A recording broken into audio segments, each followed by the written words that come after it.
Welcome. We're here with the Guiding Council of Proven Sustainable. Each person will introduce themselves as we speak, and we're going to do a couple of sharings today with you. I'll start. And the first question that we're addressing is simply, where are we located? And how did we get involved with Proven Sustainable to begin with? And I will begin. I am speaking today from Ithaca, New York, which is at the southern end of Cayuga Lake.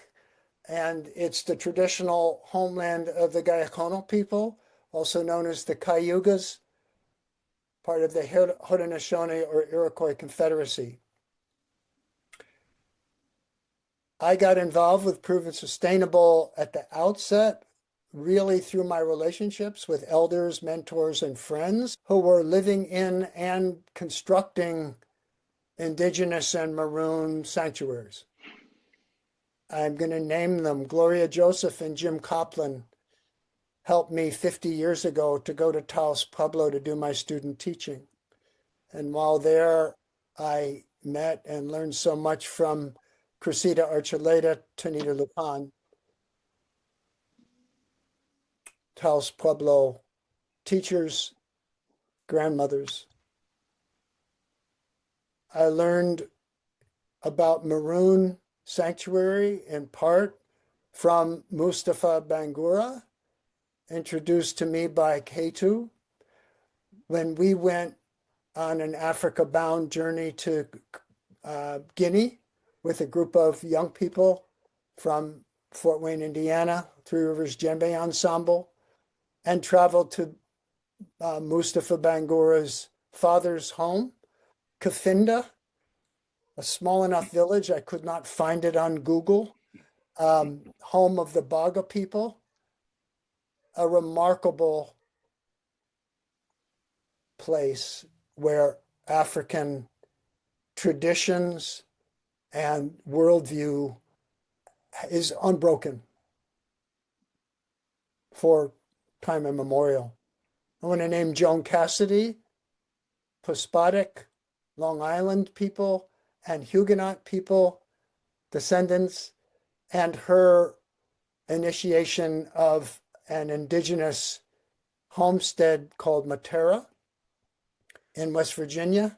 And then finally, James and Janice Turner, who were founders at Cornell, James in particular with Gloria Joseph, of the Africana Studies and Research Center, which is a modern contemporary Maroon sanctuary.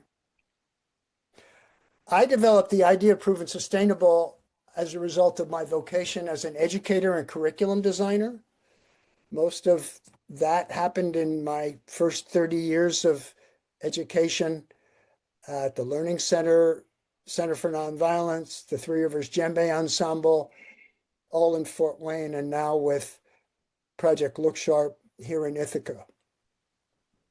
And as an educator, in developing this educational website, which is how we began, it's expanded since then, I needed to share the freely offered words and wisdom of indigenous and Maroon people all across the planet in relationship to three questions having to do with proven sustainable and proven free mindset. So the questions are, what are the beliefs and practices of my people regarding how a human being is meant to exist in relationship with a living earth? And two, what are the beliefs and practices required to survive and thrive in the contemporary world? And finally, what are the beliefs and practices required to survive and thrive as free people opposing white supremacy? And that was the basis for the Proven Sustainable project. And partly what I needed to do was to then find someone to help put the website together, to help facilitate conversations, and then to write, to ask permission of the peoples whose words and pictures we were presenting on the website, already published. And that's partly then how we moved into this wonderful guiding council collaboration. And now I'll kick it to the next person who was involved from the original outset, and that's Kelsey Greene. Thank you, Sox. It has been such a lovely journey and ongoing nurtured relationship between us and everyone on this call. I originally, I believe it was when this was started, was in Ithaca, New York as well, and came over, had many lovely lunches and soups and salads with you, and also sitting in your backyard. And you were talking about this vision of proven sustainable and how you had started curating all of these incredible quotes and images and just the way your brain works of developing deeply reflective questions to go alongside them. And so you were starting to share this with me, and I, as our group here also jokes about, I kind of function in a way that I take ideas and turn them into pragmatic nuggets. And so I was happy to start taking the amazing resources and questions and ideas that you have been compilating and put them into concrete form in a sense, and start laying out and building the website. And then from building the website, I was like, wow, how amazing would it be to be in conversation, in dialogue and exchange with some of these individuals who you are identifying and highlighting their wisdom around. So that has kind of ultimately led in various degrees to the recorded conversations and podcasts we've been doing, and some of the outreach that we've had. But I kind of went backwards here. So that was my involvement, and it did start in Ithaca, New York. I am now located in St. Petersburg, Florida, which it's relatively recent. I've only been here a few years, but I have come to learn about the unceded homelands of the Miccosukee and the Seminole tribes, who still have active, ongoing, resilient presence here in Florida. And yeah, it has just been such a pleasure to have these conversations, build the relationships, and allow that to happen through the digital means that we're leveraging now. I'll pass it on to Ketu. I am located in Fort Wayne, Indiana. I am from Elmsford, New York, which is in the Hudson Valley. Grew up 4 miles from the Hudson River and grew up under the tutelage of Carrie Taylor, who's my spiritual mother. My birth mother, Margaret Fisher, is of the Akan people of what is now today called Ghana. My father, Tyrone Foster, is of the Yoruba people of Nigeria. Through those lineages, those biological lineages and genetic lineages, and that spiritual lineage, I come to this breath and this work, having been in relationship with my brother from another mother, Sox Sperry, for going on 40 plus years now, I believe, here in Fort Wayne, Indiana. And when Sox had when the idea for this project, this work, came together in his mind, he called together a group of friends and relatives for a listening session and a feedback session. And I can remember sitting in that circle, being very, very conscious of the proven sustainable element that he was speaking to, but even being more so attached to the proven free aspect that he was speaking to.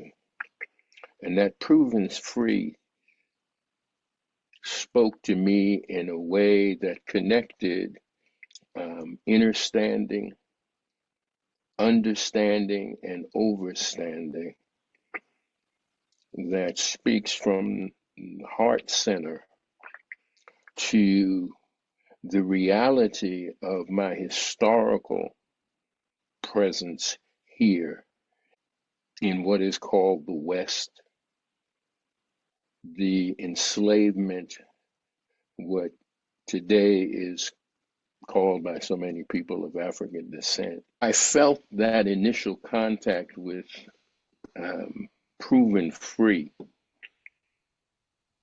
that took me back to initiation with Chief James Hawthorne Bay, who was a priest of the Yoruba religion and my first drum teacher, who brought me into drumming as memory, and then who performed a ritual cleansing for me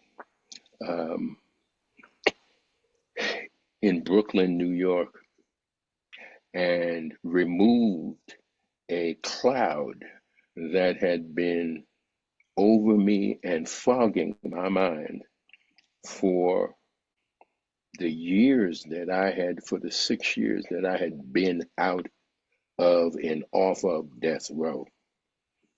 That initiation flashed so clearly with proven free. And then stepping into this as a journalist, having been indoctrinated into the ways of the Western world and how information is processed as propaganda, and realizing that and stepping out of that into the service of the community here in Fort Wayne as a clarifying voice for historical representation and historical progression.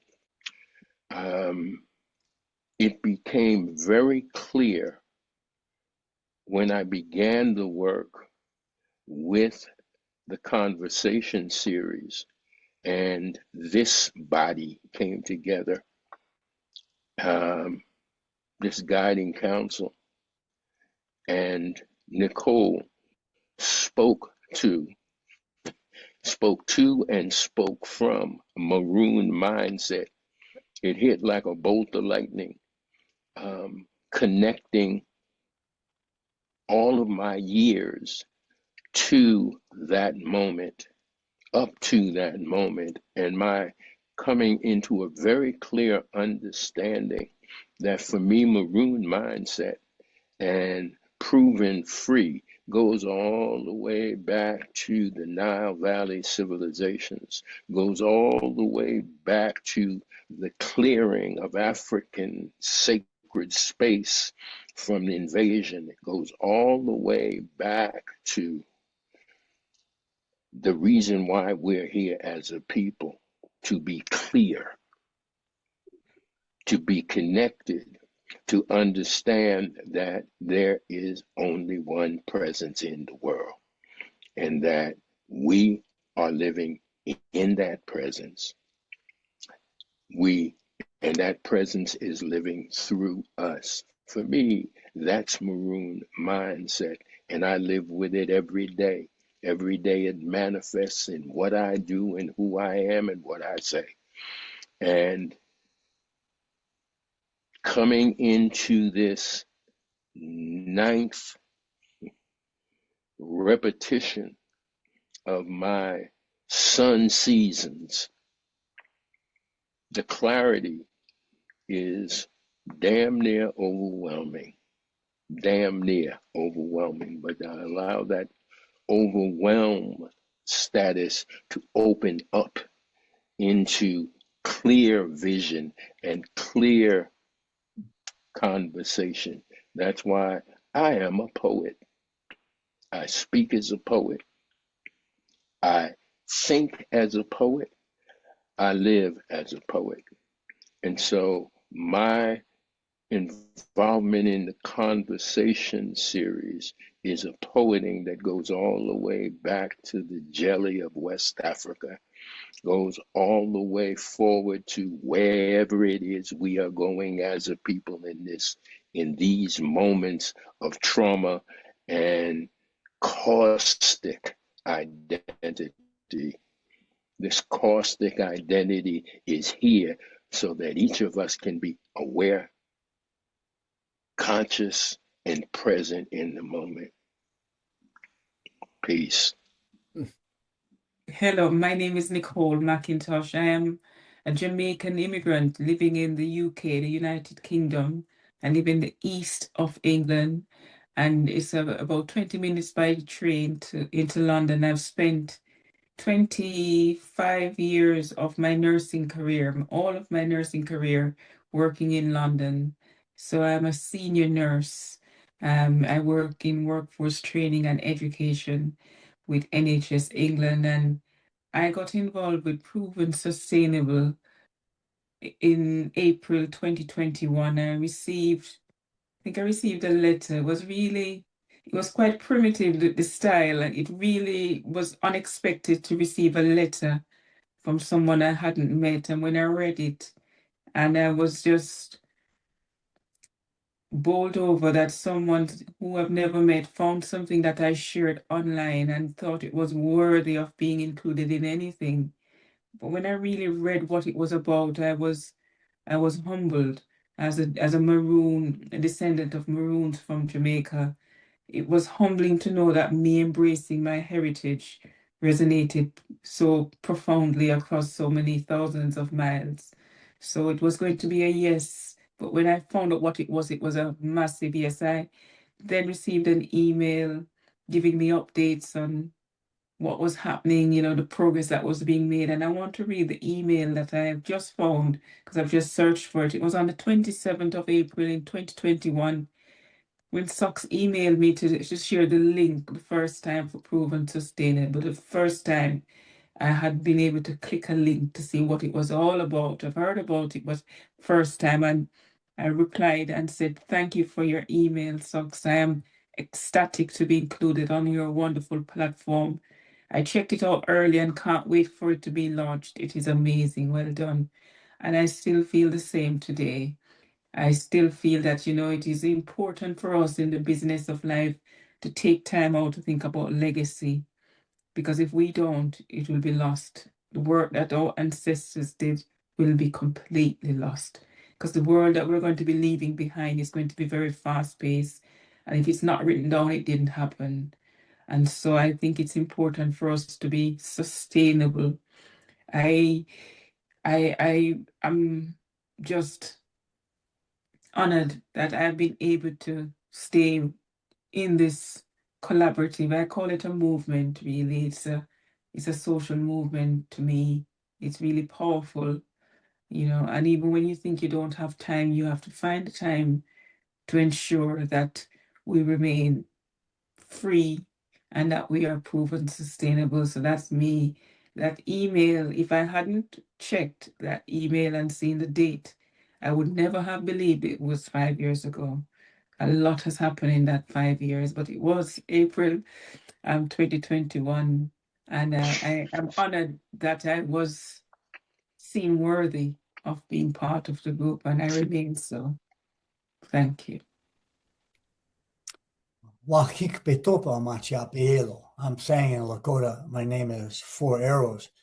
I'm a Hunka relation with the Oglala Lakota medicine horse Teoshpae, I was made a relative in one of the one of the 7 sacred ceremonies of the Lakota after completing my Sundance vows.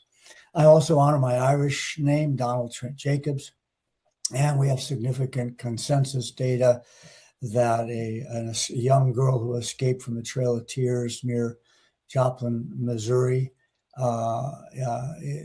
is a relative. But I've lived with that all my life, not really knowing any details. In the summer, I live on Tokwa land next to the Tokwa Nation Reserve, the tribal headquarters in Makoa on the west coast of Vancouver Island. The nation's got, I think, about 150 citizens in total. There's only about 20 people that live at the main village, which is accessible off of Kennedy Lake. The rest of them are living in Ucluelet or in Nanaimo or Victoria.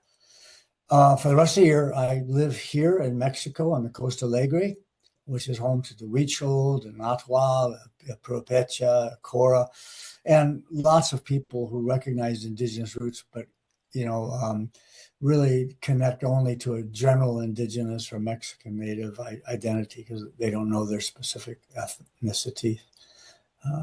So how I came to this place, this amazing place 5 years ago now, I know, I was, I think if I remember correctly, I was sitting with a question that I followed most of my life about how to teach people to honor what really matters, and not just to understand it intellectually, but to live it and to feel it and to choose it.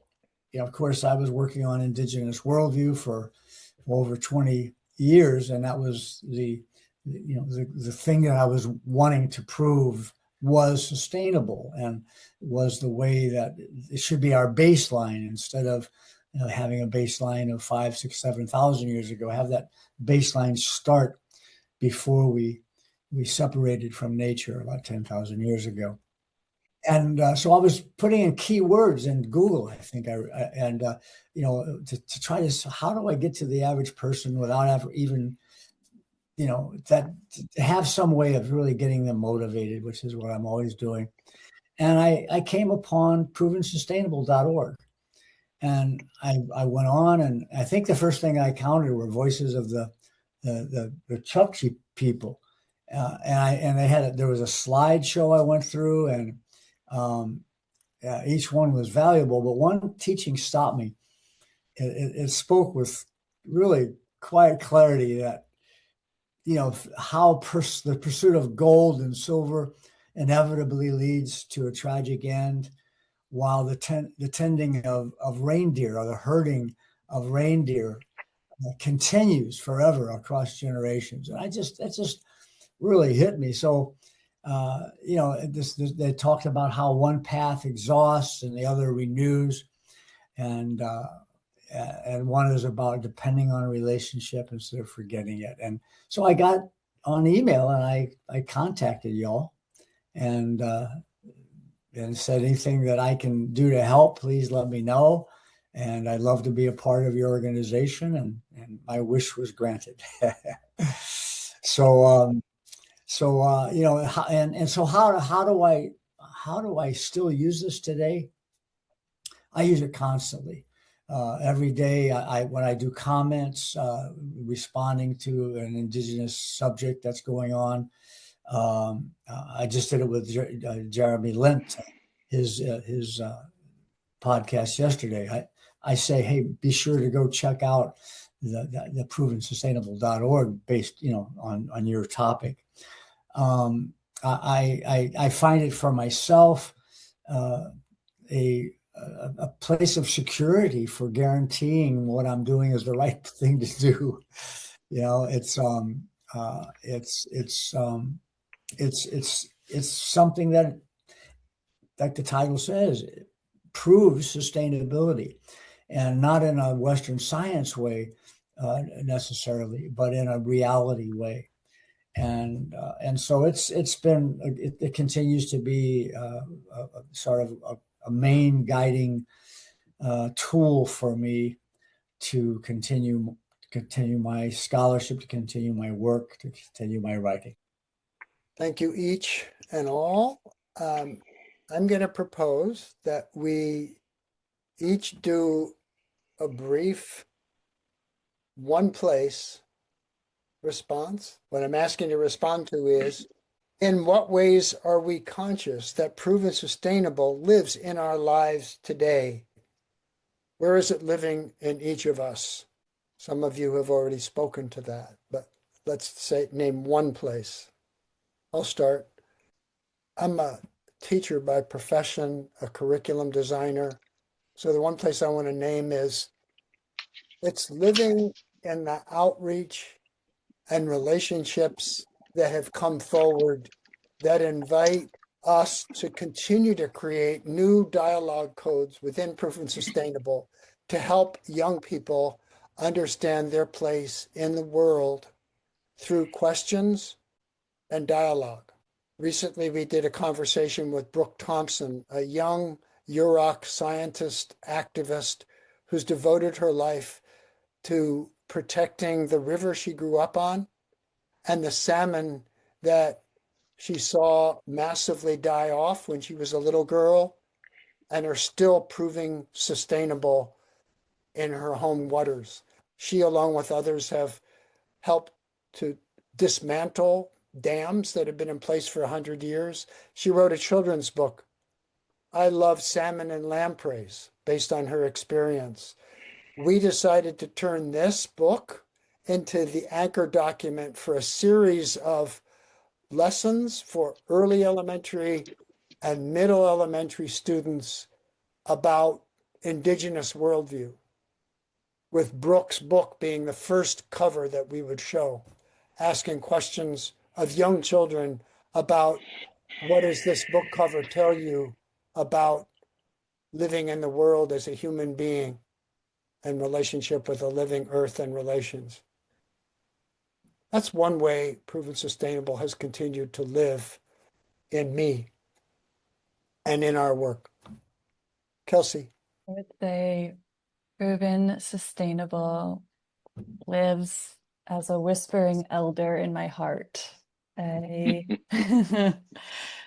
I have found it so comforting and just something that I know deep within me I cannot ignore, of this filter as I see news and information and even my own colonized conditioned thoughts that come up of, oh, I should do this by this time, I should these kind of rushed expectations, priorities, and traditional right and wrong. And I now see that there is this like deeper whispering that comes up of like, that's not necessary. Like that is empire talking.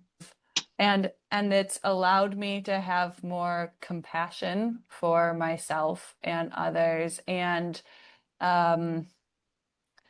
this recognition that there's this deep history of all people being removed from the wisdom of land and place and so many life forms of plants and animals and elements. And we were removed from that for control. And if we do not have connection, food has been a big one in some of our conversations in my own personal life. If we do not have access and the knowledge to grow and be in relationship with the plants that nurture us, then we are dependent upon others to get our sense of sustenance. And so that is just like one simple example of, if I start getting in my head about like, oh, I need to work more, I need to figure out better salaries and jobs to make more money because I need to be able to buy groceries and rent, then I can start. It's so easy, and we've been conditioned to believe that I, as an individual, am failing because I am not doing enough work or smart enough work to get paid enough to buy my food and rent.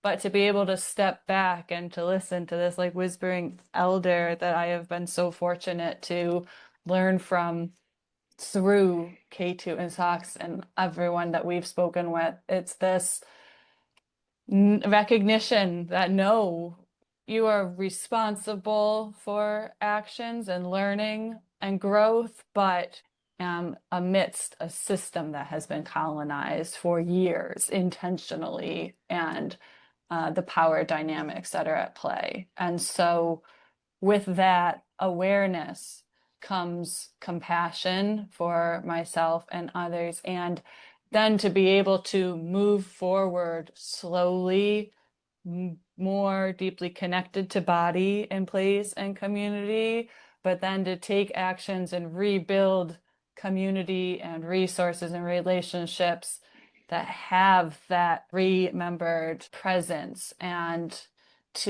I think that that is just so important and essential to any slim essence of hope of going beyond and living outside of the claws of empire and colonization, is we need to see how it has grasped us and how it has separated us, and how to move forward from that. And that is my effort of speaking to some of the ways that it has become a part of me and the way I navigate life and place and relationships.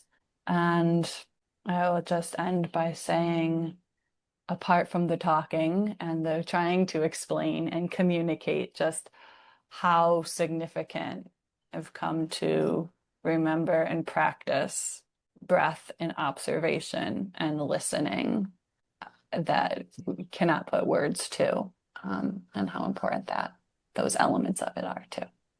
Thank you. Thank you, Kelsey. Nichole.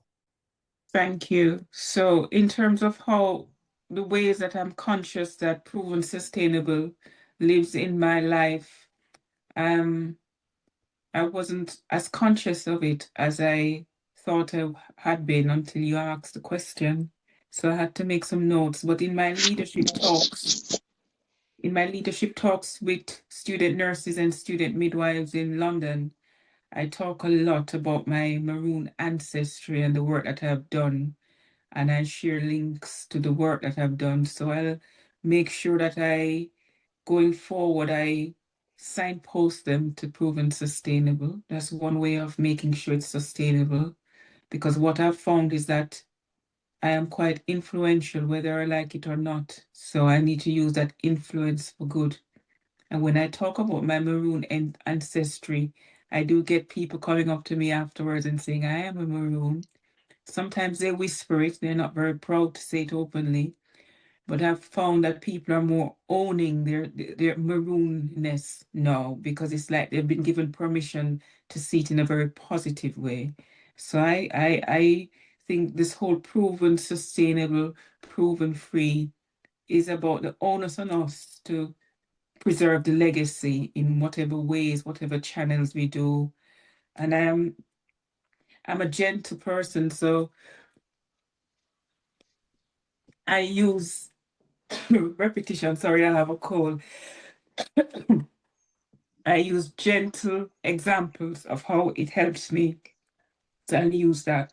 But the call to action will be for them to subscribe to the newsletter and see how they can maybe get involved in the work that we do. Thank you. Thank you, Nichole. 4 arrows.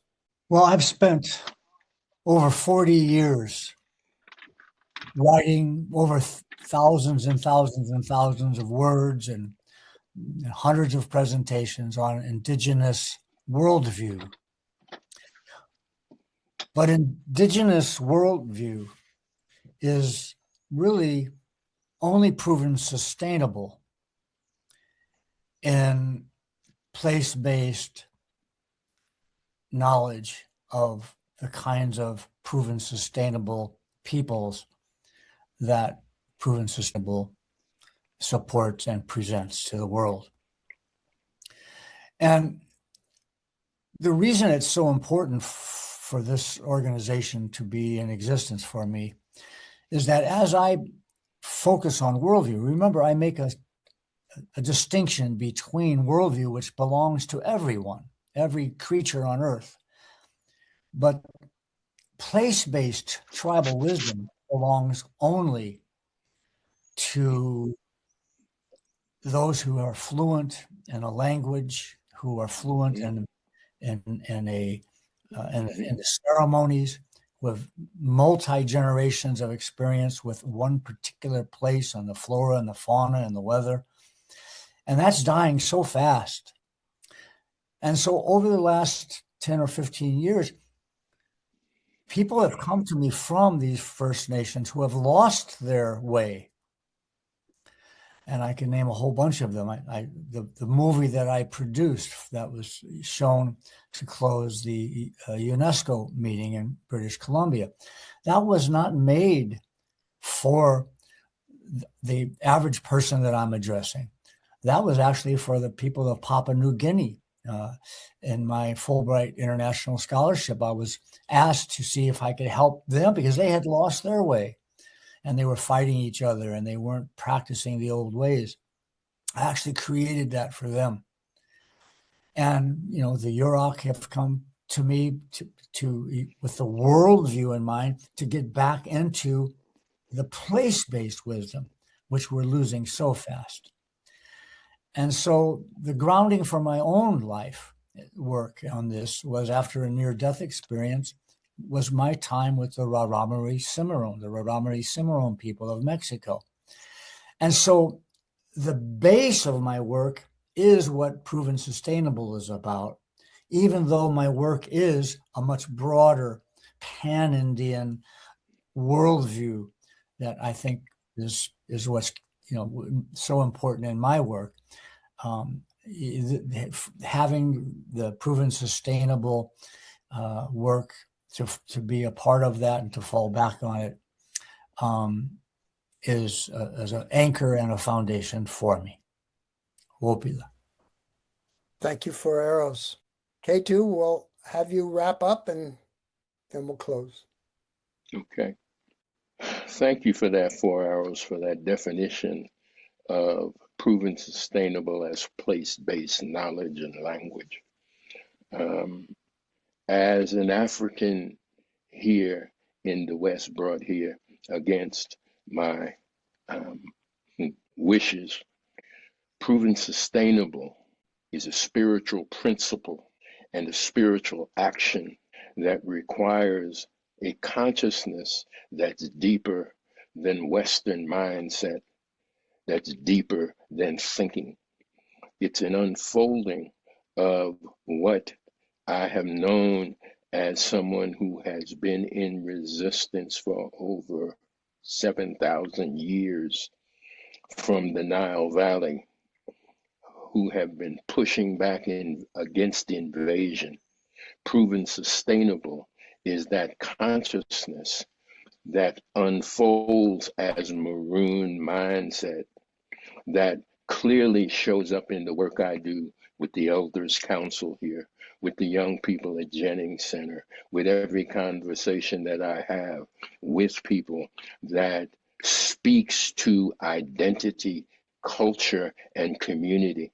It is proven sustainable and Maroon mindset are the way of life that I came into without the language on death row.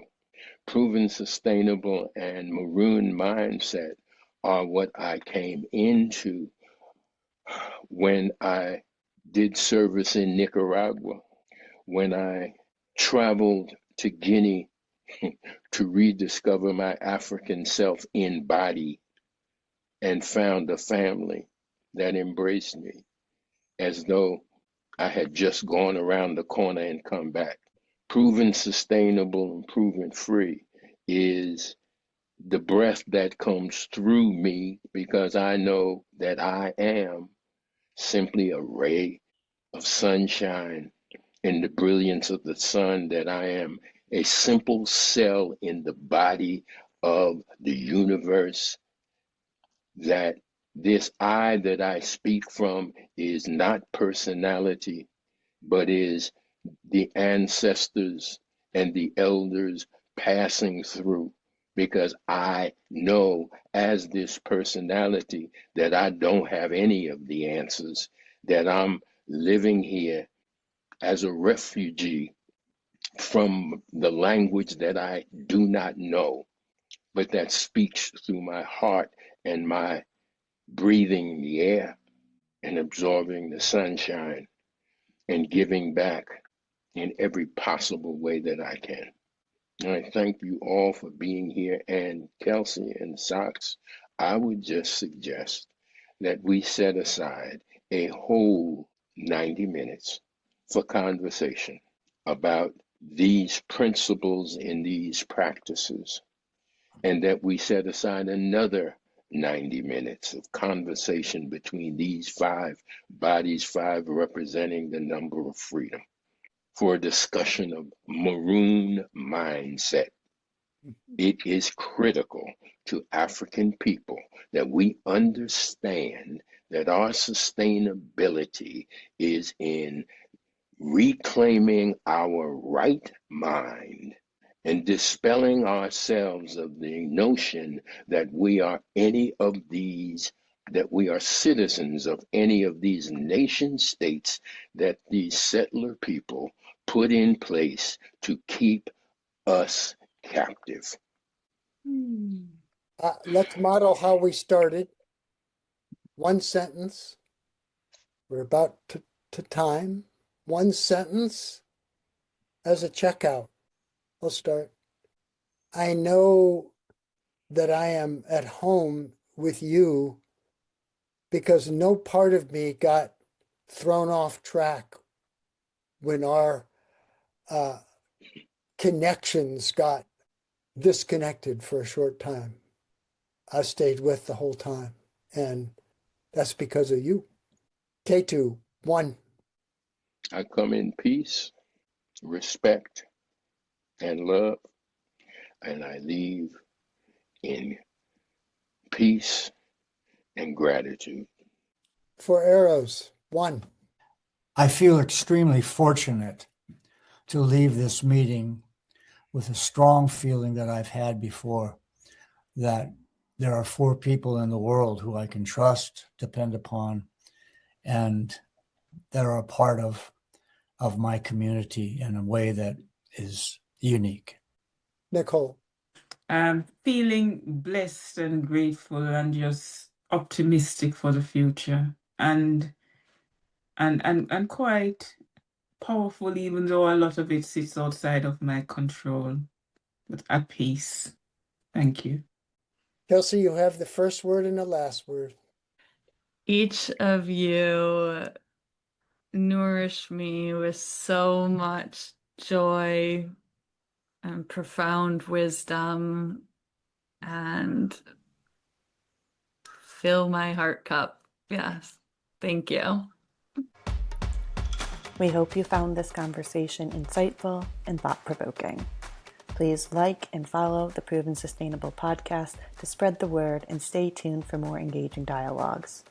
Additional information and resources are available within the episode description and online at provensustainable.org.